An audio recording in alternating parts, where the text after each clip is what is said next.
Ayo, segera download Quran Tadabbur, tafsir dalam genggaman Anda.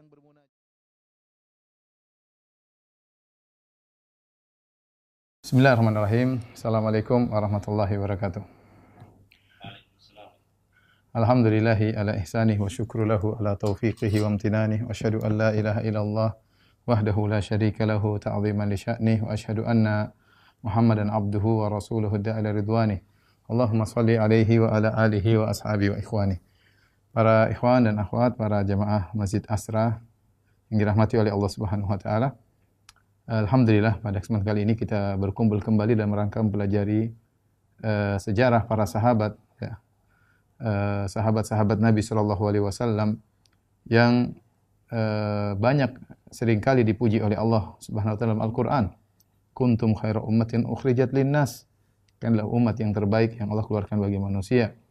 Allah juga berfirman, "Was-sabiqunal awwaluna minal muhajirin wal ansar walladzina tabauhum bi ihsan radhiyallahu anhum wa radu'an." Dan orang-orang pertama kali masuk Islam dari kalangan kaum muhajirin, kaum ansar, ya, Allah ridha kepada mereka dan mereka ridha kepada Allah Subhanahu wa taala, dan Allah siapkan bagi mereka surga yang mereka kekal di dalamnya.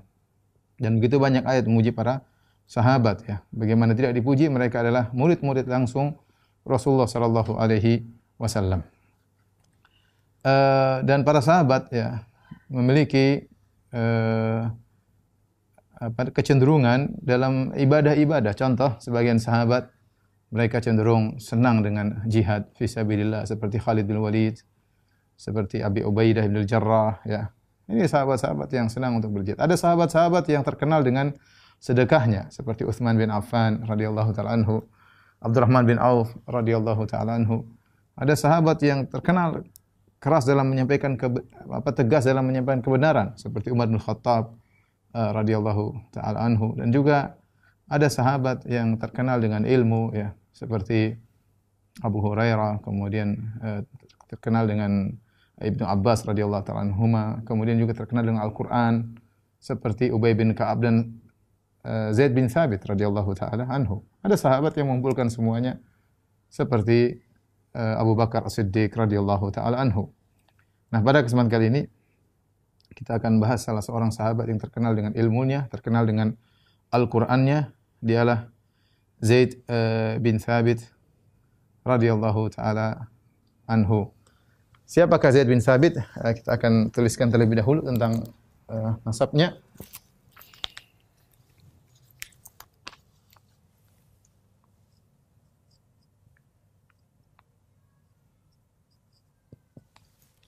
Zaid bin Thabit radhiyallahu taala anhu, ya. Bapaknya namanya Thabit, ya. Namanya bapaknya, ayahnya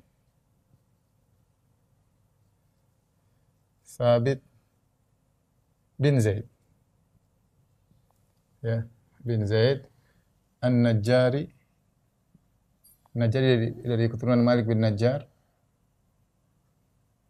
An-Najjari, kemudian Al-Khazraji, Al-Ansari. Ayahnya Thabit bin Zaid kemudian menikah dengan ibunya adalah An-Nuwar bintu Malik bin Sirmah bin Adi. Dari pernikahan Thabit dan Nuwar lahirlah dua orang anak. Yang pertama adalah Zaid bin Thabit, ya.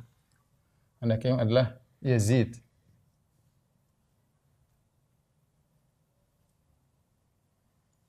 Yazid bin Thabit. Adapun Thabit bin Zaid, ayah daripada Zaid, ini wafat dalam perang Bu'ath. Perang Bu'ath adalah perang terkenal di Madinah, yaitu perang saudara. Perang saudara antara Al-Aus dan Khazraj. Antara suku Al-Aus dan Al-Khazraj. Ini dua sama-sama bersaudara. Disebut dengan Bani Qailah, sama-sama seorang anak dari keturunan seorang wanita Qailah. Yang terjadi pada 5 tahun sebelum hijrah. Sebelum hijrah. Ketika itu berperang besar-besaran, perang saudara, sampai banyak yang meninggal dunia. Di antara yang meninggal Sabit bin Zaid. Ya, Allah alam dia meninggal dalam kondisi belum beragama Islam. Adapun Nuwar bintu Malik, maka dia pun masuk Islam, jadi seorang sahabiyah. Kemudian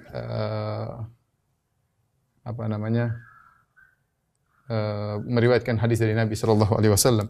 Adapun Yazid bin Sabit, saudaranya Zaid, ikut perang Badar dan wafat dalam perang Yamamah. Ma'rakatul Yamamah, ma'ruf al-Yamamah, itu perang melawan Musailimah al-Kadzdzab sekitar tahun 11 Hijriyah, ya, ketika banyak orang-orang murtad di zaman Abu Bakar As-Siddiq radhiyallahu anhu, saudaranya tersebut Yazid bin Thabit meninggal dalam perang tersebut radhiyallahu taala anhu. Taib. Zaid bin Thabit kapan lahirnya? Lahir yaitu 11 tahun sebelum hijrah. Jadi ketika Nabi SAW datang, Zaid bin Thabit umurnya 11 tahun. Berarti ketika ayahnya meninggal 5 tahun sebelum hijrah, berarti ketika itu Zaid yatim dengan usia sekitar 6 tahun. 6 tahun. Taib, ibunya Nuwar bintu Malik kemudian menikah dengan Umarah, ya, seorang sahabat. Setelah itu menikah dengan Umarah bintu Hazm, ya. Umarah bin Hazm atau bin Huzm, ya, radhiyallahu taala anhu. Nah, Umarah bin Huzm ini masuk Islam awal, dia ikut serta dalam Bai'atul Aqabah yang kedua. Bai'atul Aqabah ini sebelum Nabi berhijrah. Aqabah yang kedua.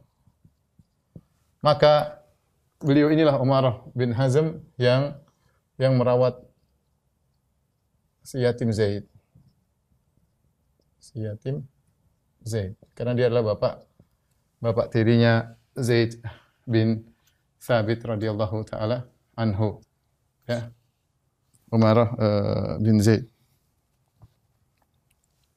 Nah, Umarah bin Zaid ini juga wafat sama tahun 11 Hijriah dalam perang Yamamah. Perang Al-Yamamah itu perang besar ketika melawan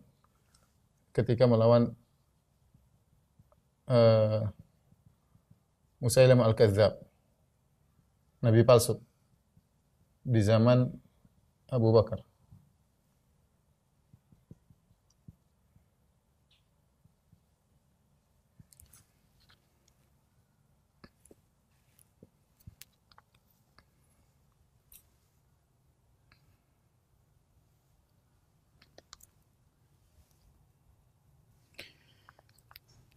Kemudian Zaid bin Thabit ini setelah besar kemudian dia menikah. Beliau menikah, ya, dengan 3 orang istri. Jadi beliau berpoligami, ya. Nah, beliau menikah dengan 3 orang istri.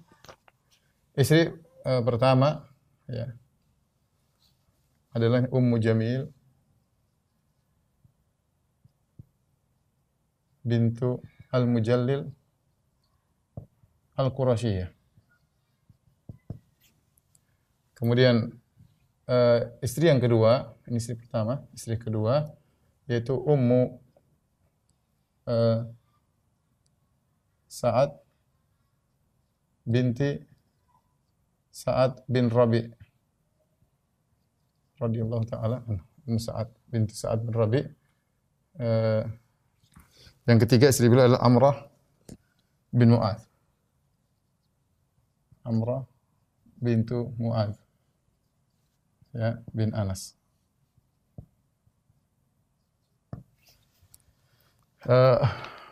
Ummu Jamil ini adalah janda, memiliki 2 anak ya.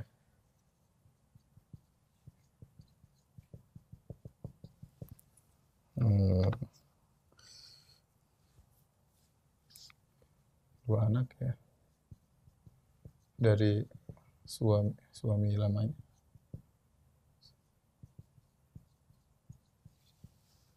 Yaitu Hatib bin Harits.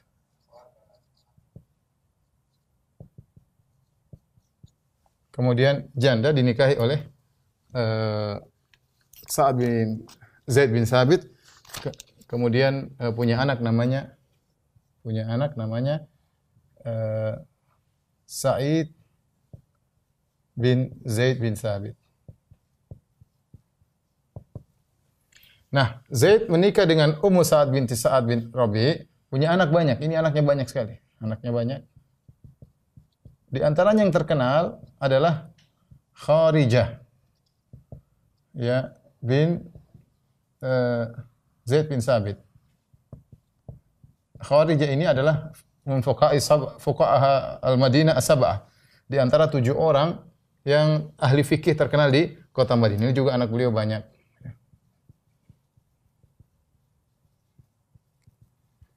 Baik, ini kira-kira tentang nasabnya Zaid dan keluarganya ya.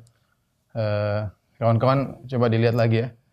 Inilah Zaid ya. Jangan diingat ini aja, istrinya 3 orang ya. Jangan cuma diingat ini. Ingat yang lain juga ya. Intinya beliau dibimbing oleh ayah angkat yang sangat mulia, Umar bin Hazm, yang termasuk orang-orang awal masuk Islam, bahkan sebelum Nabi berhijrah pada Baitul Aqabah yang kedua, kira-kira setahun sebelum Nabi berhijrah ya. Kemudian setelah itu Nabi SAW mengirim para sahabat untuk berdakwah di kota Madinah. Di antaranya Nabi SAW mengirim Abdullah bin Umi Maktum, ya. Kemudian sebelumnya Mus'ab bin Umair radhiyallahu taala anhuma. Maka ketika Islam tersebar di kota Madinah, apalagi ayah angkatnya adalah Umarah bin Hazm, maka Zaid bin Sabit pun masuk Islam sebelum datang Nabi sallallahu alaihi wasallam. Zaid bin Sabit masuk Islam sebelum datang Nabi sallallahu alaihi wasallam. Taib. Apa keistimewaan Zaid?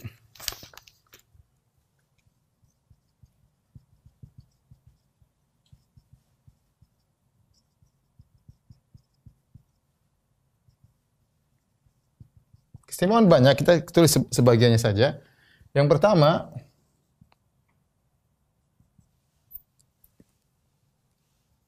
beliau adalah kutabul wahyi. Beliau termasuk para penulis wahyu. Nanti akan kita jelaskan insyaallah taala. Dan ini maksudnya sekretaris Nabi, pribadi Nabi SAW. Ada beberapa sahabat pilihan Nabi yang untuk mencatat Al-Quran, yaitu penulis wahyu untuk mencatat Al-Quran. Bahkan bukan cuma itu ya, beliau juga sekretaris Nabi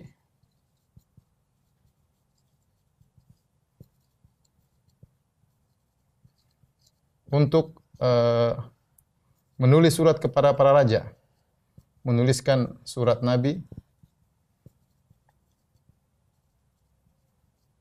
kepada para raja. Beliau juga penterjemah Nabi sallallahu alaihi wasallam. Ya, penterjemah Nabi sallallahu alaihi wasallam.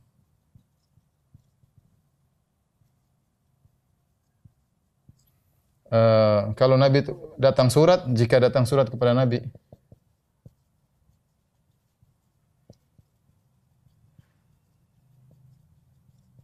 Nabi di raja-raja, maka yang terjemah adalah Zaid bin Sabit ya. Bahkan disebut, jadi beliau menguasai ya, datang dalam hadis yang kita bacakan, beliau menguasai bahasa Ibrani,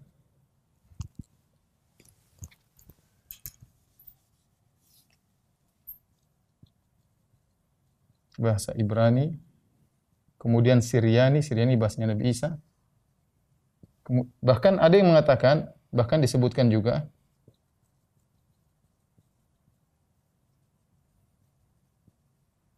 karena beliau harus tulis menulis buat Nabi SAW ke raja-raja. Begitu juga beliau menguasai, jadi bakat beliau. Beliau menguasai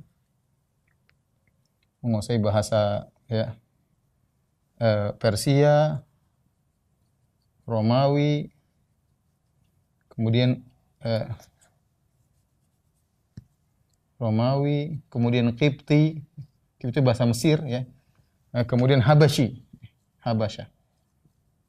Beliau juga menguasai 4 bahasa yang lain, 2 bahasa, jadi beliau menguasai 6 bahasa tambah bahasa Arab jadi 7 bahasa. Inilah Zaid bin Thabit radhiyallahu taala anhu. Kemudian di antara keistimewaan Zaid bin Thabit radhiyallahu taala anhu ya, beliau ahli faraid. Kata Nabi sallallahu alaihi wasallam,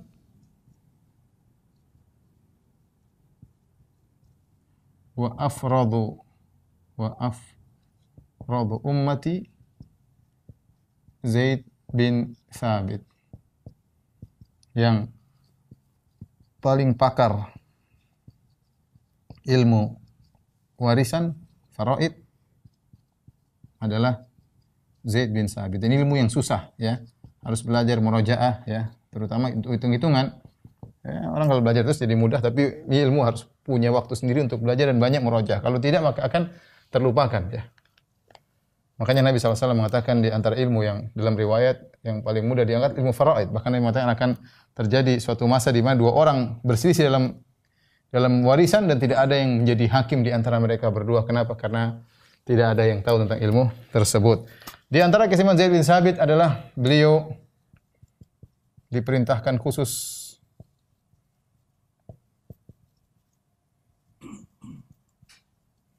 oleh Abu Bakar, lalu Umar,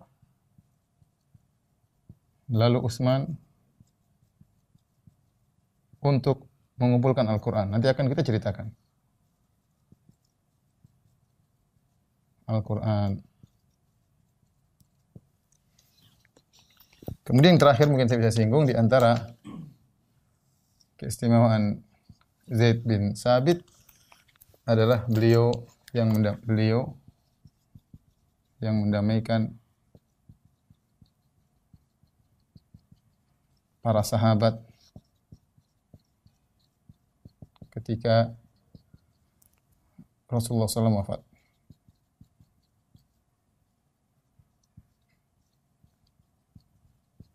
Tapi ini di antara hal-hal yang merupakan keistimewaan Zaid bin Thabit.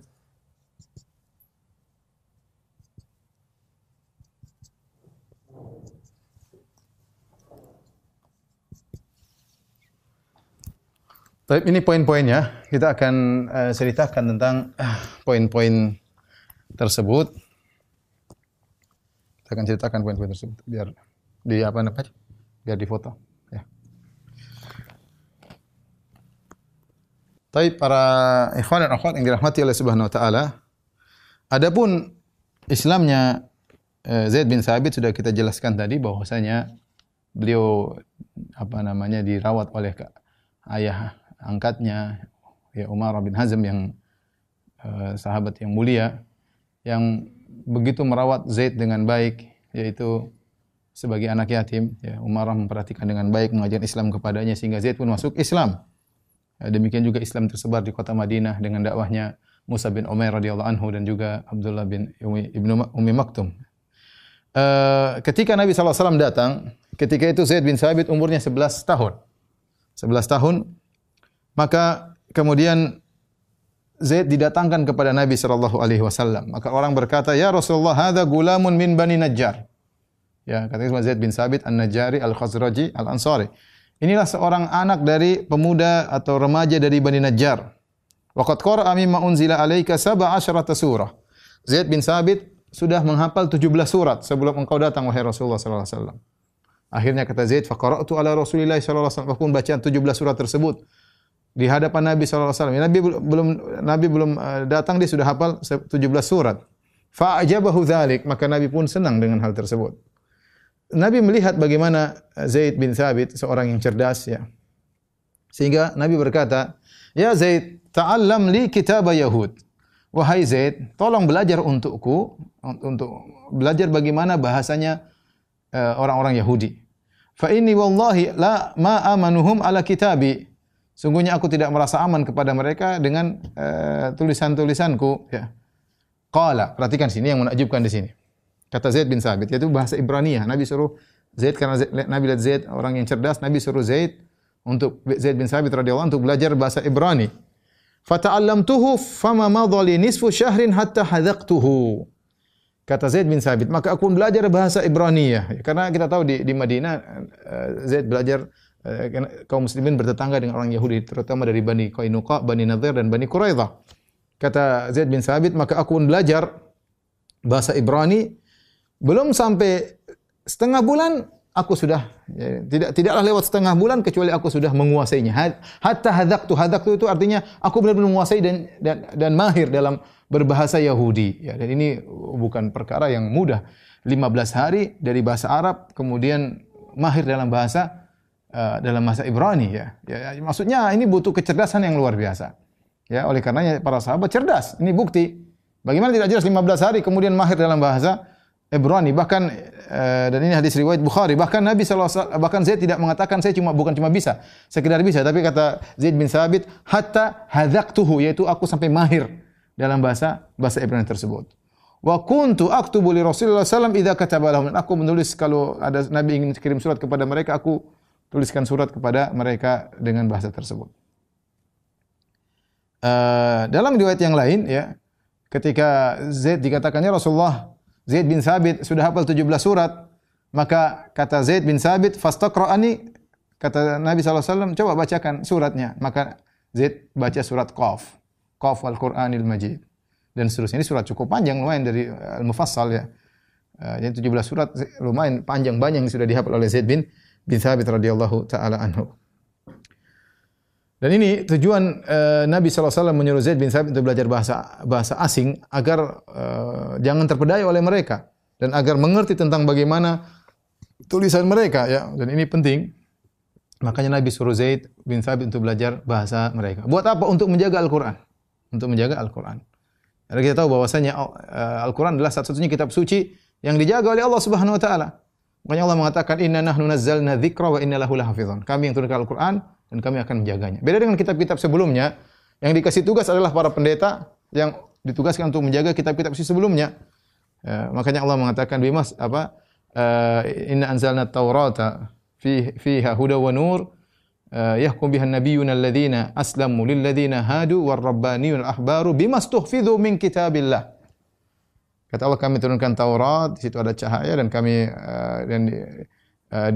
orang-orang alim para nabi berhukum dengan Taurat kepada orang-orang Yahudi.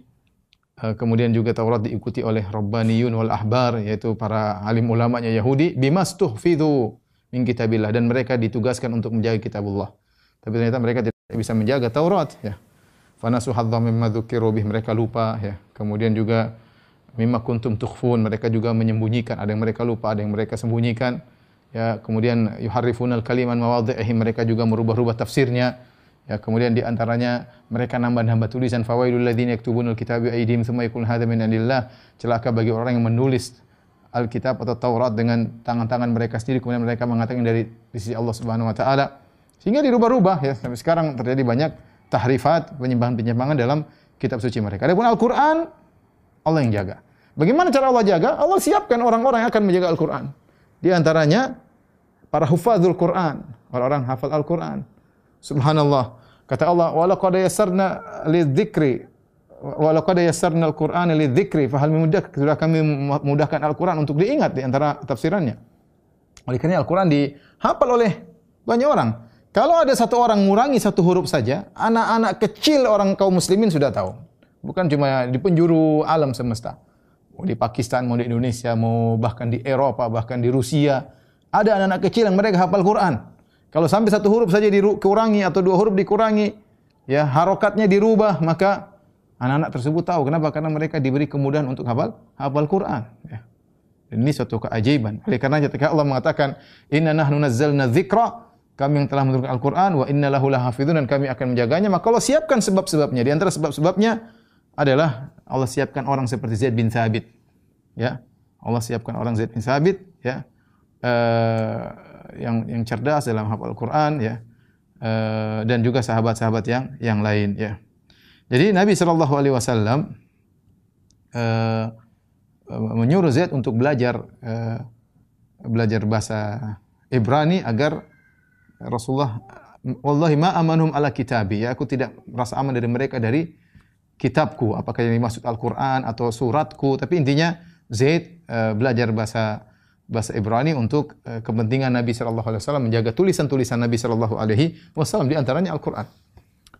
Ya, taib. Dalam riwayat yang lain, ya, qala li Rasulullah sallallahu alaihi wasallam, Rasulullah SAW bertanya kepada Zaid, "Atuhsinus Siryaniyah? Innaha ta'tini." Wahai Zaid, apakah kau bisa bahasa Siryaniyah? Kalau Ibriyah bahasa Nabi Musa alaihissalam, kalau Siryaniyah bahasanya Nabi Isa alaihissalam. Innaha ta'tini, dia itu datang kepadaku surat-surat dengan bahasa Siryaniyah. Qultu la, aku tidak bisa ya Rasulullah. Kata Rasulullah SAW, fata'allamha, belajarlah kau bahasa Siryaniyah. Maka kata Zaid, fata'allamtuha fi 17 yauman. Aku mempelajari bahasa Siryaniyah dalam waktu 17 hari. Dalam waktu 17 hari. Bahasa Ibrani 15 hari, bahasa Siryaniyah 17 hari. Dan kita tahu dalam riwayat yang lain disebut oleh para ulama, tadi saya sebutkan Zaid belajar juga bahasa Habasyah, yaitu bahasa Ethiopia, kemudian juga belajar bahasa Persia, belajar juga bahasa Romawi, dan belajar bahasa Kipti, yaitu bahasa Mesir, sehingga 6 bahasa dia kuasai. Dan kita tahu orang kalau mengerti bahasa lain maka pengetahuannya luas. Ya. Orang semakin mengerti bahasa lain, pengetahuannya sebenarnya menunjukkan kecerdasan Zaid bin Thabit. Oleh karenanya beliau pakar di antara bentuk kecerdasannya. Ya, beliau dipilih oleh Nabi SAW untuk belajar bahasa-bahasa tersebut. Dipilih menjadi kutabul wahyi, menjadi sekretaris Nabi SAW untuk menulis wahyu. Ya, kemudian beliau disebut afradu ummati, orang yang paling pakar tentang ilmu waris. Ya. Jadi kalau ada orang masalah meninggal ini yang ahli warisnya si fulan, Zaid langsung bisa jawab, masya Allah.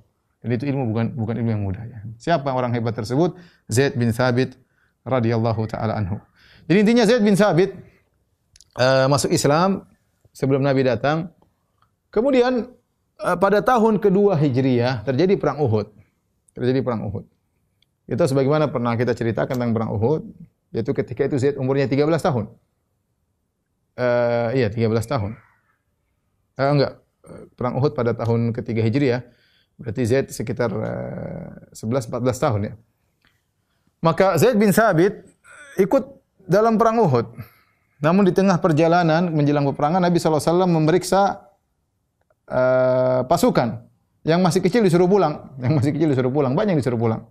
Ya, ada Ibnu Umar disuruh pulang, Abu Sa'id Al-Khudri radhiyallahu anhu disuruh pulang ya. Di antaranya Zaid bin Thabit tidak boleh ikut perang.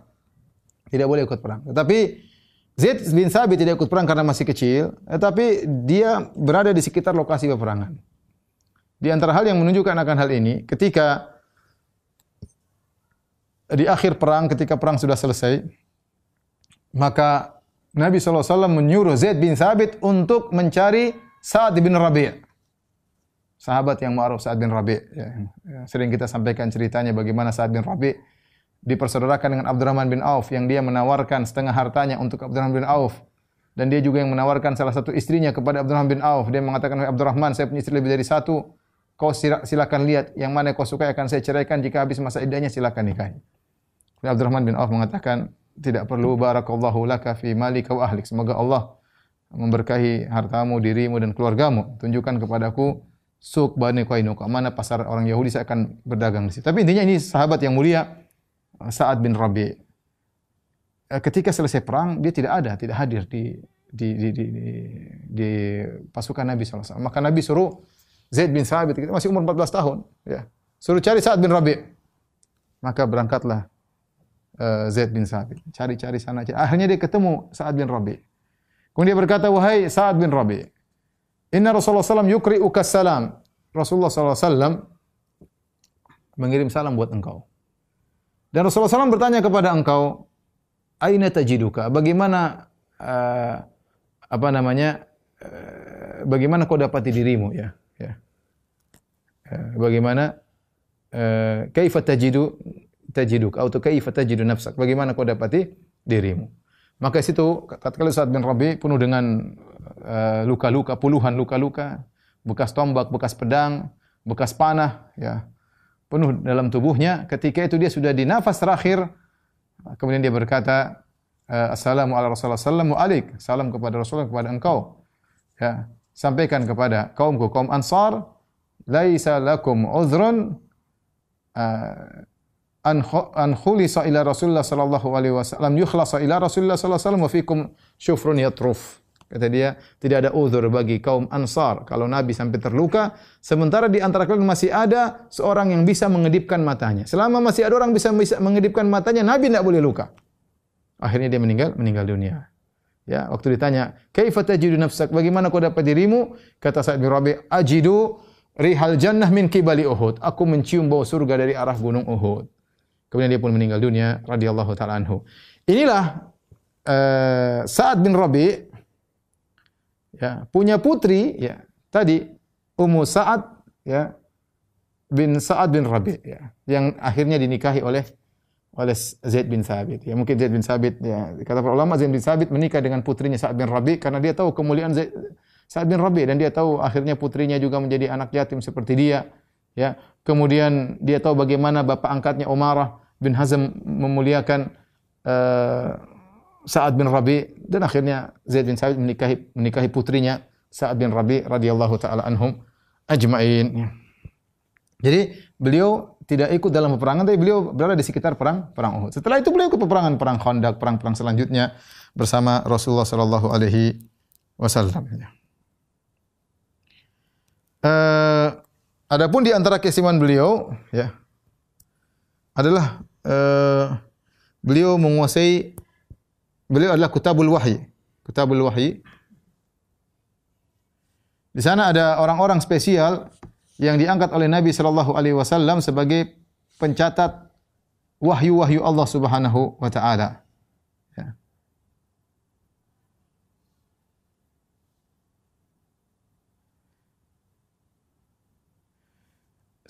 Al-Qadhi Muhammad bin Salam Al-Qudai beliau berkata, "Kana Utsman bin Affan wa Ali bin Abi Thalib radhiyallahu anhuma yaktubanil wahya." Sungguhnya Utsman bin Affan dan Ali bin Abi Thalib menulis wahyu, itu menulis Al-Qur'an. Fa in ghaba, kalau ternyata keduanya tidak ada, kataba Ubay bin Ka'ab wa Zaid bin Thabit. Maka yang menggantikan posisi mereka berdua untuk menulis adalah Ubay bin Ka'ab dan Zaid bin Thabit. Ya. Fa illam yahdhur ahadun min haula'il arba'ah, kalau tidak hadir seorang pun dari empat orang ini empat pencatat utama. Utsman bin Affan, kemudian Ali bin Abi Thalib, Ubay bin Ka'ab dan Zaid bin Thabit. Kalau empat orang itu tidak ada, ya, maka kataba man hadara minal kuttab, maka sekretaris Nabi yang lainnya, para pencatat wahyu yang lainnya catat. Mereka di antaranya siapa? Muawiyah bin Abi Sufyan, Khalid bin Sa'id bin Al-As, Aban bin Sa'id, Al-Ala bin Hadrami, Hamzah bin Rabi'. Ini di antara Kutabul Wahyi. Kutabul Wahyi ada banyak, ya. Ibnu Abdul Bar berkata, "Wa mimman kataba li Rasulillah sallallahu alaihi wasallam", di antara yang menuliskan wahyu buat Nabi adalah Abu Bakar As-Siddiq. Ya. Kemudian Umar bin Khattab, Utsman bin Affan, Ali bin Abi Thalib, Zubair bin Awam, Khalid wa Aban, anaknya Sa'id bin Al-As, Hamzah al-Asaydi, Al-Ala bin Hadrami, Khalid bin Walid, Abdullah bin Rawaha, Muhammad bin Maslamah, Abdullah bin Sa'ad bin Abi Sarah, Abdullah bin Ubay bin Salul, Al-Mughirah bin Syu'bah, Amr bin Al-As, Muawiyah bin Abi Sufyan, Juhaym bin Salb, Mu'ayqib bin Abi Fatimah, Syurahbil bin Hasanah, dan wa kana Zaid aktsarahum mulazamatan, dan Zaid yang paling banyak mulazamah kepada Nabi. Kenapa? Karena yang paling muda di antara mereka. Jadi Zaid bin Thabit, ya, adalah di antara para pencatat wahyu yang spesial, ya, dan dia yang termasuk orang yang paling banyak bermulazamah dengan Nabi sallallahu alaihi wasallam dan sering baca Al-Qur'an, ya, karena hafalan Qur'annya banyak, kemudian mencatat Al-Qur'an. Di antara hal yang menunjukkan bagaimana sibuknya Zaid bin Thabit dengan Al-Qur'an, hadis yang diriwayatkan oleh Imam Al-Bukhari dari Anas bin Malik radhiyallahu taala anhu, bahwasanya Anas berkata, An Zaid bin Thabit, dari Zaid bin Thabit. Zaid berkata, "Tasaharna ma'an Nabi sallallahu alaihi wasallam." Kami bersahur bersama Nabi sallallahu alaihi wasallam. Ya, ini sering disampaikan ketika bulan Ramadan bagaimana di antara sunnah adalah sahur bareng. Di antara yang dijadikan dalil adalah hadis Zaid bin Thabit. Bahwasanya kata Zaid, "Tasaharna ma'an Nabi sallallahu alaihi wasallam." Kami bersahur bersama Nabi sallallahu alaihi wasallam. Ya, setelah bersahur, "Tsumma qama ila salat." Kemudian Nabi pergi salat. Anas bin Malik, "Kam kana baina sahur wal azan?" Berapa jarak antara sahur dan salat dan azan? Maka kata Zaid bin Thabit, "Qadru 50 ayat." Ukuran membaca 50 ayat, bayangkan. Jadi Zaid bin Thabit mengukur waktu dengan ayat Al-Qur'an. Itulah para salaf dahulu, mereka sibuk dengan Al-Qur'an sehingga Al-Qur'an menjadikan ukuran waktu, ya.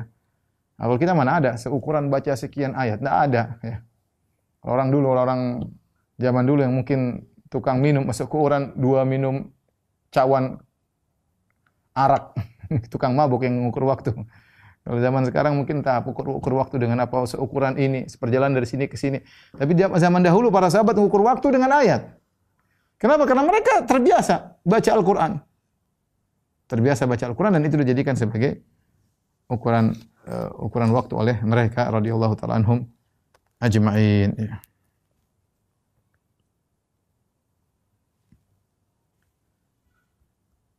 Taib, adapun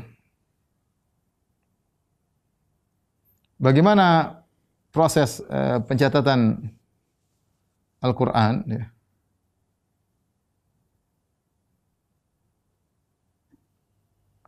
Jadi ceritanya di zaman Abu Bakar, ketika Abu Bakar radhiyallahu anhu menjadi khalifah, ya, terjadi perang besar tadi disebut Ma'rakatil Yamamah, perang Al-Yamamah. Situ perang besar-besaran lawan sekitar 40.000 atau 50.000 pasukan dari Musailimah Al-Kadzdzab, ya, nabi palsu, sehingga banyak sahabat yang meninggal. Di antara yang meninggal adalah para hufadzul Quran. Puluhan hufadzul Quran meninggal dunia. Kita tahu Al-Quran dulu ditulis di mana? Bukan ditulis di di kulit. Ditulis juga di pelepah korma. Kemudian ditulis juga di batu, ya. Al-Quran dulu seperti itu. Mereka hafal, mereka juga tulis. Mereka hafal, mereka juga tulis, ya. Ketika banyak hufadzul Quran yang meninggal dunia, maka ketika itu Umar memberi usul kepada Abu Bakar agar Abu Bakar mengumpulkan Al-Quran. Ya.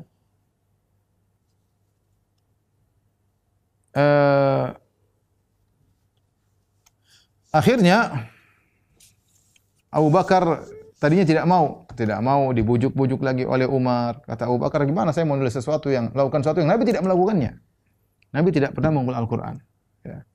Kata para ulama, jelas Nabi tidak bisa mengumpul Al-Quran karena ketika itu Nabi masih turun ayat dan belum sempurna Al-Quran. Lagi pula ada nasikh dan mansukh, ya. Sehingga tidak bisa dibukukan, ya. Tidak bisa dibukukan. Kenapa? Karena akan ada surat yang mungkin ada ayat yang mungkin dimansuhkan, diganti dengan ayat yang baru, ya. Terkadang di tengah perjalanan ada ayat turun, jadikan ini di surat Al-Baqarah, sehingga tidak bisa diatur ketika itu, sehingga sebagian orang nulis sebagian ayat, sebagian nulis sebagian surat, ya. Dan demikian terjadi proses pencatatan Al-Quran. Sebagian pencatatan Al-Quran nyatat, sebagian tidak nyatat, seperti itu, ya. Seperti kita katakan tadi, ternyata yang nulis adalah Utsman bin Affan sama Ali bin Abi Thalib. Kalau enggak ada, yang nulis adalah Ubay bin Ka'ab dan Zaid bin Thabit. Jadi tidak semua nulis semuanya, terpencar-pencar. Ya, meskipun ada yang hafal Quran seluruhnya, tapi yang nulis tidak semuanya, ya.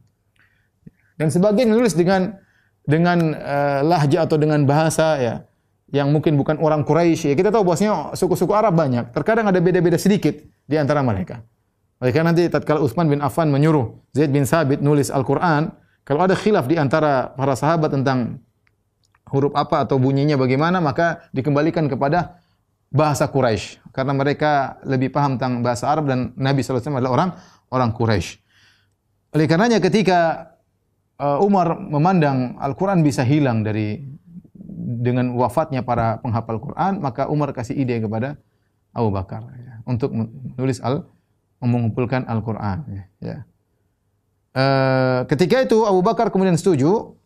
Kemudian Abu Bakar mengirim orang untuk memanggil Zaid bin Thabit, ya.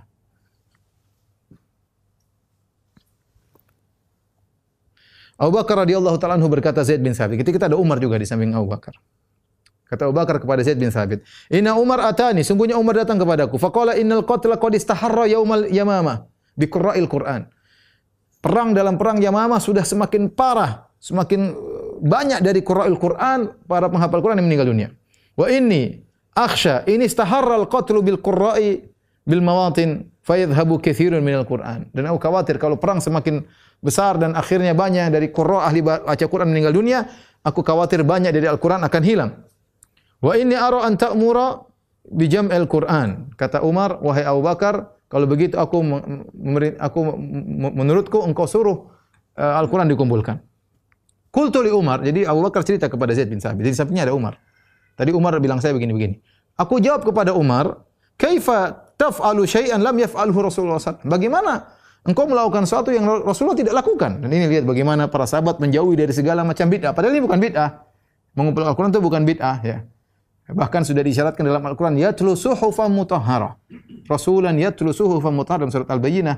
Datang seorang rasul yang dia membaca suhuf, ya, tulisan-tulisan yang suci, ya. Kemudian kasusnya beda karena di zaman Nabi Al-Quran tidak mungkin dikumpulkan tadi karena ada Al-Quran belum selesai dan bisa jadi ada turun ayat di tengah-tengah surat dan bisa jadi ada nasikh dan mansukh, dan itu sudah ketika Rasulullah SAW meninggal sudah selesai. Dan kemudian pencatatan Al-Quran, pengumpulan Al-Quran itu bukan berkaitan dengan tujuan hanya sekedar sarana.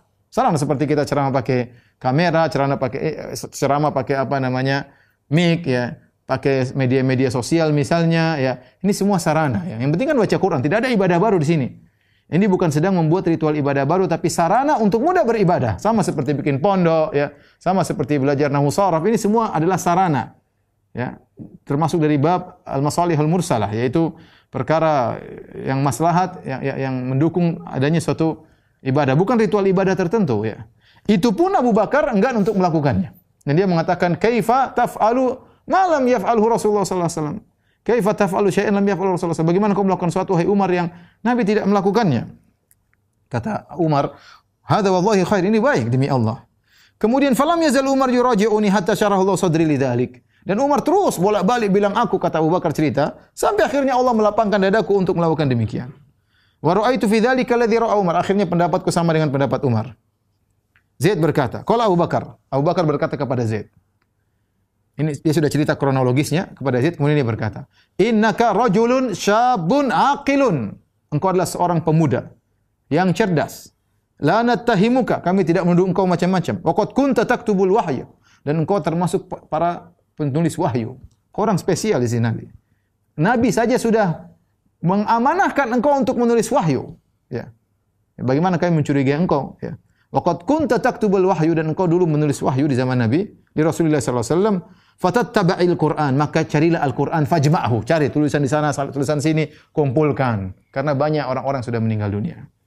Apa kata Zaid bin Thabit? Fa wallahi law kallafuni naqla jabalin minal jibal ma kana athqala alayya mimma amarani bihi min jamil Qur'an. Kata Zaid bin Thabit, demi Allah, seandainya mereka berdua Abu Bakar dan Umar menyuruhku untuk pindahkan gunung dari tempatnya ke tempat yang lain, tidak lebih berat daripada aku disuruh ngumpulin Al-Quran. Ini pekerjaan berat, wahyu Allah Subhanahu wa taala, firman Allah Subhanahu wa taala. Aku menjawab kepada mereka berdua, "Kaifa taf'aluna syai'an lam yaf'alhu Rasulullah sallallahu alaihi wasallam?" Bagaimana kalian melakukan sesuatu yang Nabi tidak melakukannya, wahai Abu Bakar dan Umar? Apa kata Abu Bakar? "Huwa wallahi khair." Sama seperti Umar ngomong kepada Abu Bakar juga ngomong kepada Zaid, demi Allah itu baik. Falam yazal Abu Bakar yuraji'uni hatta syaraha Allah sadri lilladzi syaraha lahu sadra Abi Bakr wa Umar radhiyallahu anhuma. Abu Bakar terus kembali kepadaku, nyampaikan ide ini terus sampai akhirnya Allah melapangkan dadaku. Dialah Allah yang telah melapangkan dada mereka berdua. Fatatabba'tul Qur'an, aku mulai kumpul Al-Qur'an. Ajma'uhu minal usub wal likhaf wa suduri rijal, semua aku kumpulkan. Ada yang hafal, ada yang tulis, ada yang tulis di apa namanya lembaran-lembaran, ada yang tulis di kulit, ada yang tulis di pelepah korma. Terus wajadtu akhir suratin At-Taubah ma Abi Khuzaimah Al-Ansari. Saya dapati surat terakhir surat Taubah dihafal oleh Abu Khuzaimah Al-Ansari. Lam ajidha ma ahadin ghairi. Aku tidak mendapati orang lain yang menghafal surat ini atau tulisan ini, ya. Yaitulah qad ja'akum rasulun min anfusikum azizun 'alaihi ma anittum, dan seterusnya sampai akhir daripada surat Taubah, surat Bara'ah. Kemudian jadi sebenarnya mengatakan ketika itu tugas Zaid adalah ngumpulin semuanya. Ngumpulin, kemudian Mungkin ada yang hafal ayat ini, ada hafal, disusunlah ayat-ayat tersebut dalam satu surat. Jadi disusun. Jadi misalnya alif lam mim dzalikal kitabul la raiba fihi hudal muttaqin, apa seterusnya? Alladzina yu'minuna bil ghaibi wa yuqimuna shalat. Ini seperti ini. Jadi lengkaplah surat Al-Baqarah dari ayat pertama sampai terakhir. Lengkaplah surat Al-Imran dari pertama sampai terakhir. Karena ada yang hafal sebagian, yang nyatat sebagian, tidak nyatat semuanya. Karena Nabi berpindah-pindah ketika Nabi berceramah, turun wahyu dalam kondisi ini, ada yang nyatat, ada yang enggak nyatat. Seperti itu kondisinya. Ya. Jadi di zaman Abu Bakar sudah tersusun setiap surat dengan urutannya dari awal sampai akhir. Tetapi kata sebagian ulama belum tersusun surat pertama ini, surat kedua ini belum. Itu baru terjadi di zaman Umar bin Khattab radhiyallahu taala anhu. Akhirnya Abu Bakar radhiyallahu anhu pun meninggal dunia, kemudian diberikan kepada Umar apa yang sudah kerjaan Zaid bin Sabit yang Al-Qur'an. Kemudian ketika Umar meninggal dunia, kemudian diserahkan kepada Hafsah bintu Umar radhiyallahu taala anhu. Taib. Kemudian sampai di zaman Utsman ada perselisihan di antara sebagian sahabat dalam baca Quran. Ada yang baca Quran pakai lahjah, ya, suku yang lain, ya. Maka ya, karena mereka mungkin dengar, mereka mungkin catat tidak sempurna atau mencatat dengan lahjah yang lain, ya. Itu dengan bahasa yang agak beda-beda dikit, ya. Hurufnya ada huruf hanya atau kurang seperti itu. Akhirnya Utsman kembali menyuruh Zaid bin Thabit untuk ngumpulin Al-Qur'an kedua kali, ya. Kumpulkan, ya, kemudian didiskusikan dengan timnya. Kalau ada perselisihan harus ditentukan begini, ya. Jadi ada yang ini salah, yang ini tidak dipakai, bacaan suku ini tidak dipakai. Kalau ada masalah pakai suku bacaan Quraisy, kalau pas tidak ada masalah itu yang dipakai. Terus sampai selesai 30 juz, yang lainnya suruh dibakar, ya. Lainnya suruh dibakar, ya. Karena inilah yang jadi patokan, ya, karena dilihat juga dari kondisi Nabi SAW sebelum meninggal dunia, mana surat-surat yang tidak terkena mansukh lagi, ya, ketika Nabi SAW meninggal dunia, dan diutamakan adalah Quraisy kalau terjadi perselisihan, ya, sampai akhirnya di antara jasa Zaid bin Sabit adalah Al-Quran yang kita baca sekarang ini ditulis dengan Rasm Al-Utsmani. Taib.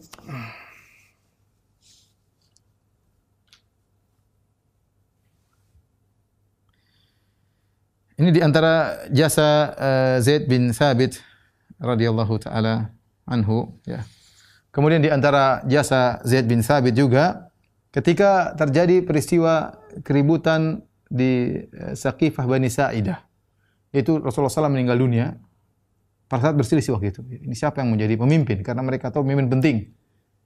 Karena pemimpin, setelah ada pemimpin baru bisa melakukan tindakan-tindakan. Kalau ada pemimpin repot. Enggak ada pemimpin dibiarkan umat tanpa pemimpin repot. Akhirnya jadi khilaf waktu itu. Kaum Muhajirin mengatakan kami jadi pemimpin. Kaum Ansar mengatakan kami jadi pemimpin. Sampai ada yang berkata minkum amir wa minna amir. Enggak, kamu ada yang jadi pemimpin di antara kamu, kami juga ada yang jadi pemimpin. Masing-masing ribut. Ada yang mengatakan enggak, kaum Muhajirin jadi pemimpin, ada yang wakil dari kaum Ansar. Terjadi keributan ketika itu, maka Zaid bin Thabit berbicara, ya. Terjadi perdebatan, maka Zaid bin Thabit berdiri kemudian berkata, yang ini membuat semuanya terdiam. Kata Zaid bin Thabit, "Inna Rasulullah SAW kana minal muhajirin." Wahai kaumku, Zaid bin Thabit Ansari, ya. Dia mengatakan Rasulullah SAW dulu dari kaum Muhajirin. Wa innal imama yakunu minal muhajirin. Jadi imam adalah dari kaum Muhajirin. Wa nahnu ansaruhu kama kunna ansara Rasulillah sallallahu alaihi wasallam. Kita akan menjadi penolong imam yang baru ini sebagaimana kita dulu adalah para penolong Rasulullah sallallahu alaihi wasallam. Ya. Faqama Abu Bakar radhiyallahu anhu, faqala Abu Bakar kemudian berkata, "Jazakumullahu khairan ya ma'syaral ansar." Ya, semoga Allah membalas kebaikan-baikan wahai ma'syaral ansar. Wa tsabbata qailakum, ya. Kemudian thumma akhadha Zaid bin Thabit bi yadi Abi Bakar. Kemudian Zaid bin Thabit memegang tangan Abu Bakar, faqala hadza sahibukum fabay'uh. Inilah imam kalian maka baiatlah. Akhirnya orang-orang baiat kepada Abu Bakar dan selesai perselisihan di antara para sahabat, dan ini adalah perkara yang perlu diingat tentang jasa Zaid bin Thabit radhiyallahu taala anhu. Kemudian Zaid bin Thabit radhiyallahu ta'ala anhu adalah seorang alim dari kalangan para ulama ya, dan diakui oleh para sahabat yang lain ya. Disebutkan ketika ibunya meninggal dunia ya, maka Zaid bin Sabit menyolatkan ibunya ya. Setelah itu datang Ibnu Abbas radhiyallahu ta'ala anhuma. Kemudian Zaid bin Sabit naik baglah. Baglah itu hewan persilangan antara kuda dengan himar. Kemudian Ibnu Abbas menyiapkan tempat pijakan naik baglah, naik begol, disiapin. Kata Zaid bin Sabit, jangan, minggirkan.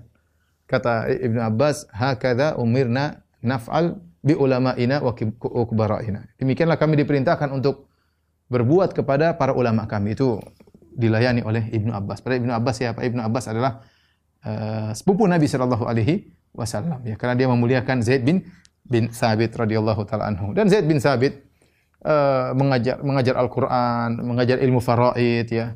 Pakar dalam ilmu faraid. Sebagian ulama ketika ada khilaf dalam masalah faraid, mereka mengambil pendapat Zaid bin Sabit karena Nabi berkata afradu ummati Zaid bin Sabit, yang paling pakar ilmu faraid adalah Zaid bin Sabit. Sampai akhirnya beliau meninggal dunia sekitar tahun ada yang bilang 54 Hijriah, ada yang mengatakan 50 Hijriah ya.